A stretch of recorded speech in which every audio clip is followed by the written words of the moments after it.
Hola, I am Alisa Romano from Alisa's Painted Bistro and Cupcakery, and today I'm going to prepare for you our very famous chocolate chip cookie recipe filled with Nutella. I'm sure that you've baked recipes of chocolate chips before, but this is a recipe with a twist because it's going to have a surprise filling. So we're going to start by adding our butter in the bowl, and we're going to start creaming it at slow speed.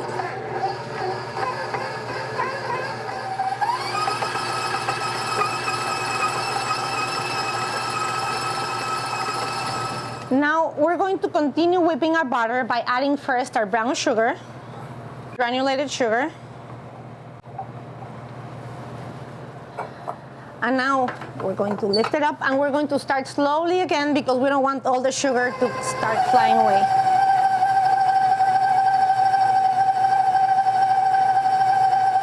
Well, it's important maybe for a couple of times where you're getting your butter creamy, just with your spatula to move all of the ingredients down so you get all the mixture in. Then we're ready to continue. One of the important tips that I want to give in this recipe is that when you're making a cookie dough, you don't want to overbeat your butter and sugar because that's what's going to keep it from spreading thin and greasy when you're baking your cookie. You want to make sure that you don't have any lumps of butter, but the butter and the sugar mixture is still cold. It's very important. So now what we're going to do is to our all-purpose flour, we're going to add our baking powder, our baking soda, salt, and coffee. This is optional. I find that it gives sort of like a deeper flavor to our chocolate chip cookies when we add the coffee powder. Some people like it. I love the taste it gives. So we're going to add our egg mixture and 1/3 of our dry ingredients. And just beat for a little bit. Remember, we don't want to overbeat this batter.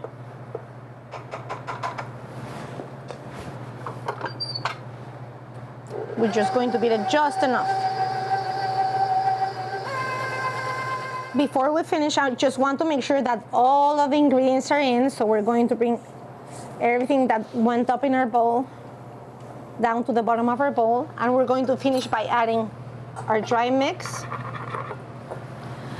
And I'm just going to mix until the batter comes together. I don't want to overbeat it again, it's really important.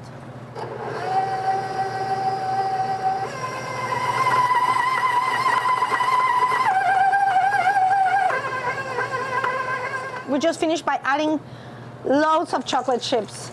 I love a lot of chocolate chips in my cookie batter.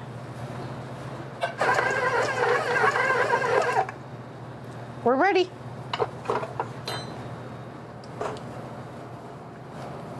It's important to let our cookie dough rest before we start making our cookies because it prevents it from spreading in the oven when we're baking them. So we're going to let them rest maybe for a couple of hours in the fridge. I think our dough is ready. Now, as you see, we're going to be making sort of like little balls, roll them out, and slightly flatten them. We're going to put a little mound of Nutella right in the center, and then carefully, I'm going to try to put the other patty on top, and then I'm just going to close. I want to try to make sure that I don't have any holes because once we're baking them, it starts dripping out, and we want to have the surprise of Nutella when you cut it open and you bite into it. Well, after I finish preparing my cookies, I put them in the fridge again for maybe 10 to 20 minutes because, like I said, I don't want them to spread while they're baking. And now they're in my oven at 350. Here in the store, we bake them 10 minutes. And what I'm looking for, it's an amber color at the edges. It starts coloring, I think, times in the ovens vary. So keep an eye for them. I hope that you enjoy them. We'll see them when they come out. These are my family's favorite cookies. As you can see, they look delicious. This is actually what our cookies look like. Ready to try? Buenísimas. You can find our delicious cookie recipe in elisascupcakery.com. And please like us on Facebook so you can see when we post our new recipes. I hope to see you soon.